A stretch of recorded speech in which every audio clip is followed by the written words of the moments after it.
Ça, c'est l'histoire d'une dame. Comme je vous disais tantôt, la femme féminicidée, entre les mains la famille de rescapée, sorciers qui incarne s'est engagée Belzébuth sur terre. Oui, j'étais dans une relation entre ses qui a mains été de démon organisée. par une dame qu'elle lui fit confiance. Je me suis donc engagé avec cet homme-là qui avait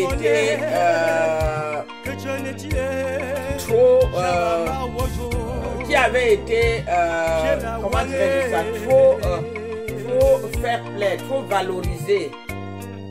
Il avait été trop valorisé par sa cousine qui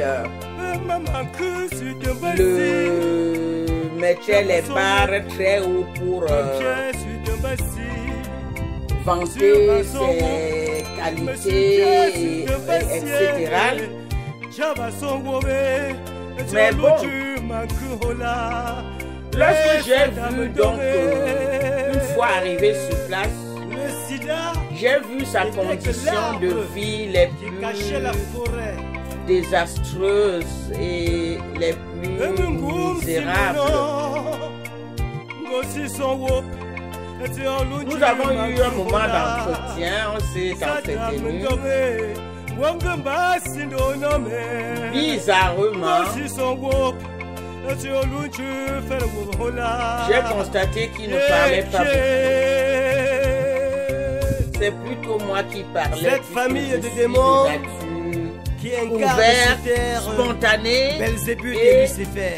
Je pars sur le principe que vaut mieux dire une vérité qui fait mal que de cacher un mensonge. Cela étant mes critères de sélection. Et c'est comme ça que, à moins d'une heure d'entretien, j'ai ouvert mon livre de vie à cet individu qui connaissait pratiquement tout de moi,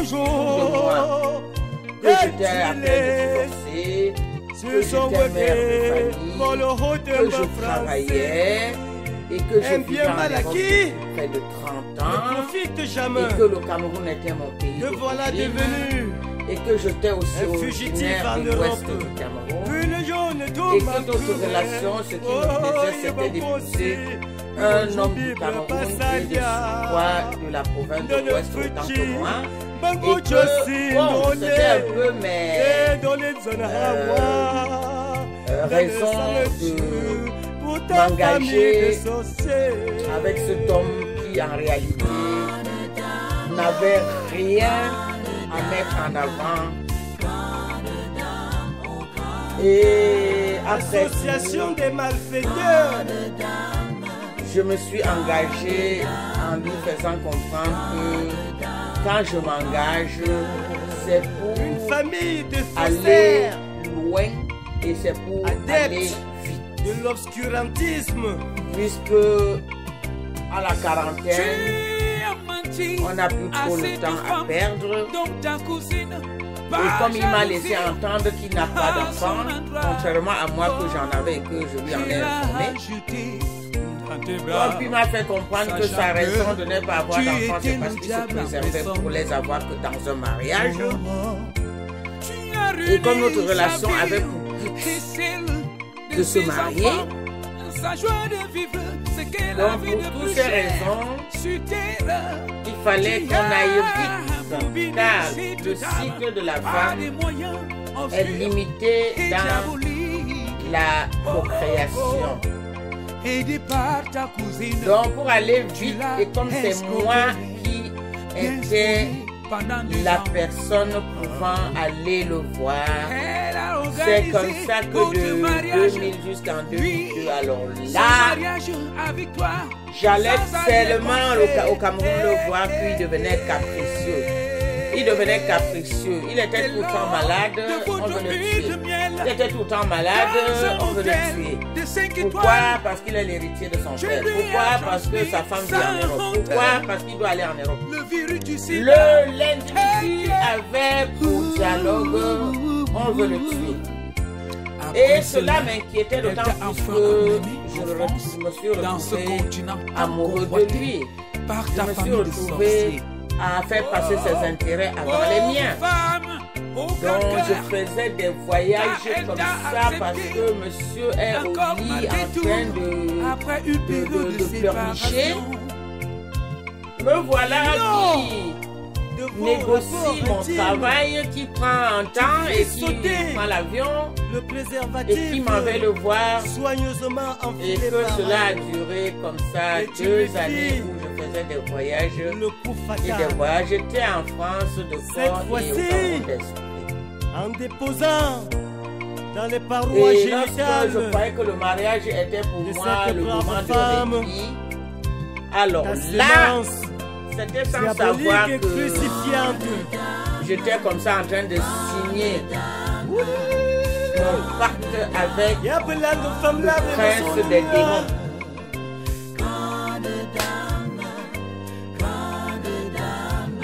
J'avais tellement œuvré pour ce mariage que j'ai préparé un mariage alors là, sans compter les dépenses.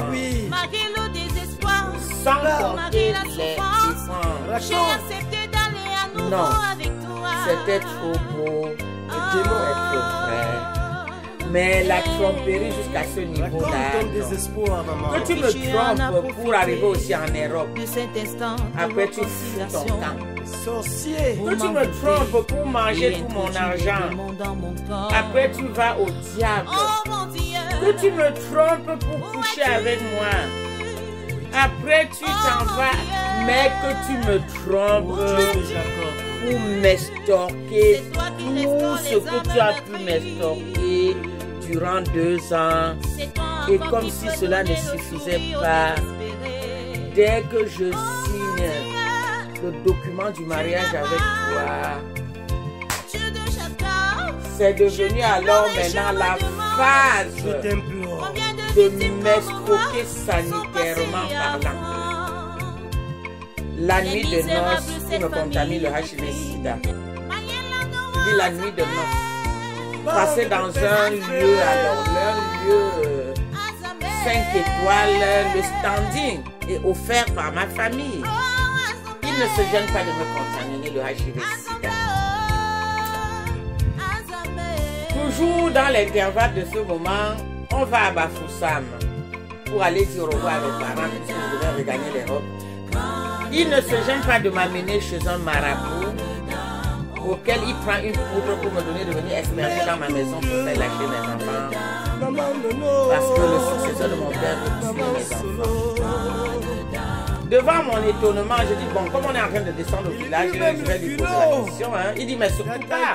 Quand on entend ce genre de choses, on ne pose pas la question. On prend juste cette disposition, raison pour laquelle, voilà la poudre que tu vas les faire ingurger. Je suis malade, je vomis comme si c'était quoi même. Il me dit, je suis enceinte des triplés. Ils viennent de m'engrossir des triplés. J'ai dit, waouh! En tout cas, c'est étrange. Puisque je suis déjà mère double. Mais aucune de mes grossesses ne m'a jamais fait vomir. Je vomissais jusqu'à ce qu'il m'a resté à vomir mes intestins. Je vomissais.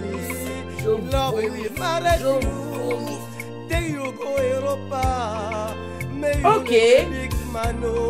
Il a réussi à me mettre dans la tête que je suis enceinte.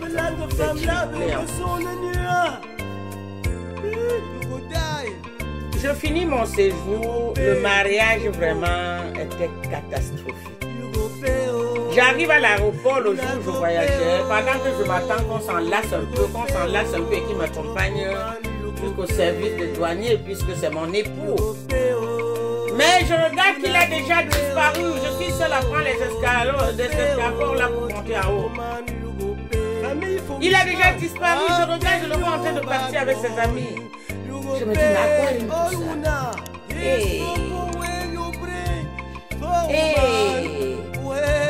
Je vous dis, tout de suite après qu'il m'ait passé la bague au doigt, alors là, il s'était dit qu'il m'avait suffisamment escroqué jusque-là.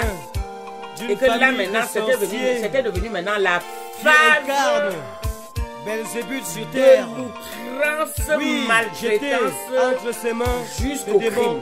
Par une dame jusqu'au crime. Et de vous à moi, comment on peut résumer cette histoire-là? Une femme que c'est pas toi qui as été capable de la trouver, on te l'a donnée. On te l'a donnée puisque jadis un mariage arrangé par sa cousine. Et qu'il me maltraite autant. C'est cette cousine qui lui aurait dit de me maltraiter autant.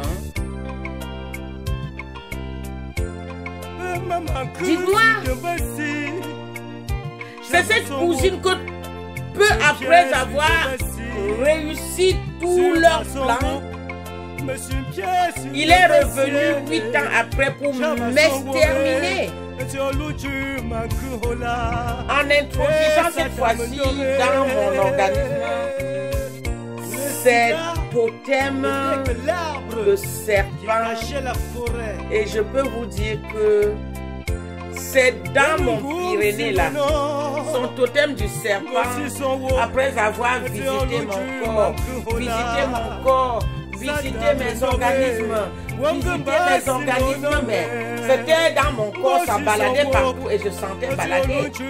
Et je suis en Europe où je peux faire toutes sortes d'examens.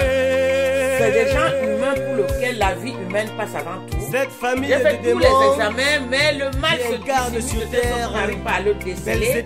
Ça m'a bouffé l'organisme, m'a bouffé l'organisme et est allé s'implanter juste dans mon Pyrénées, là, mon Pyrénées entre les deux côtés de mes fesses, en bas de mon dos. Et aujourd'hui, je suis une handicapée. J'ai du mal à faire des mouvements. Je ne suis pas capable de faire plus de 100 mètres à pied. Je me déplace avec des béquilles. Voilà ce que le mari que Léo Kadi m'avait donné après avoir obtenu tout ce qu'il voulait de moi, m'a assassiné et m'a laissé pour mort. Un bien mal acquis ne profite jamais. Le Dieu qui m'a créé, un fugitif en Europe, le Dieu de mes pères, le Dieu de mes ancêtres, m'ont maintenu le souffle de la vie. M'ont maintenu le souffle de la vie. Parce que ce chien des égouts, ce sorcier minable, c'est moi, une femme, c'est moi, une mère, c'est moi,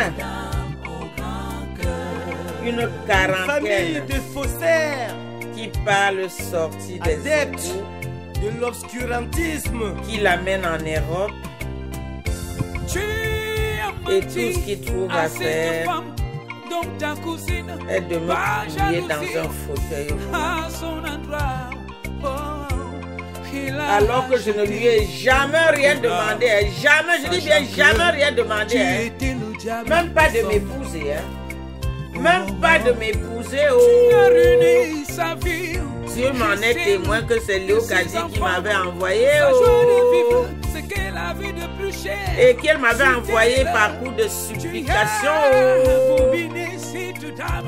et qu'elle avait trouvé tous les arguments pour me convaincre et qu'elle avait vanté les qualités de son cousin alors qu'en fin de compte, à part les défauts, il n'a aucune qualité.